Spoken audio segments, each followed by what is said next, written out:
രാത്രി 10 മണിക്ക് മുൻപായി ഉറങ്ങാൻ കിടക്കുകയും അതിനുശേഷം പുലർകാലെ 5 മണിക്ക് ഉണരുകയും ചെയ്ത് തൻ്റെ ദിനചര്യകളെല്ലാം കഴിഞ്ഞ് അത്യാവശ്യം ഒരു മണിക്കൂർ അല്ലെങ്കിൽ ഒരു 1.5 മണിക്കൂറെങ്കിലും ദിവസേന നമ്മുടെ കൊച്ചടുക്കളത്തോട്ടത്തിലോ അല്ലെങ്കിൽ ഉള്ള സ്ഥലത്തോ നമ്മുടെ കൃഷിപ്പണികളും നമുക്ക് വേണ്ടുന്ന അത്യാവശ്യം പച്ചക്കറികളോ മറ്റോ ഒക്കെ ഉണ്ടാക്കുകയാണെങ്കിൽ നമ്മുടെ ജീവിതത്തിൽ നമ്മുടെ ശരീരത്തിനും മനസ്സിനും വല്ലാത്തൊരു ആരോഗ്യവും സന്തോഷവും ഉന്മേഷവും ലഭിക്കും എന്നുള്ളത് എല്ലാവർക്കും അറിവുള്ള കാര്യമാണ്.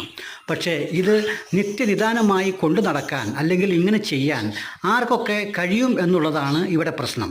അതിന് നിങ്ങൾക്ക് മനസ്സുണ്ടെങ്കിൽ നിങ്ങൾക്ക് രോഗമില്ലാതെ വലിയ രോഗങ്ങളൊന്നുമില്ലാതെ സന്തോഷത്തോടെ കുടുംബവുമായി ഒന്നിച്ച് ഇത്തരം പൂക്കളും പുഴുക്കളെയും ഒക്കെ കണ്ട് സന്തോഷത്തോടെ ജീവിച്ചു പോകാൻ കഴിയും എന്ന് മാത്രമാണ് ഈ വീഡിയോയിലൂടെ എനിക്ക് നിങ്ങളോട് പറയുവാനുള്ളത്. Good bye.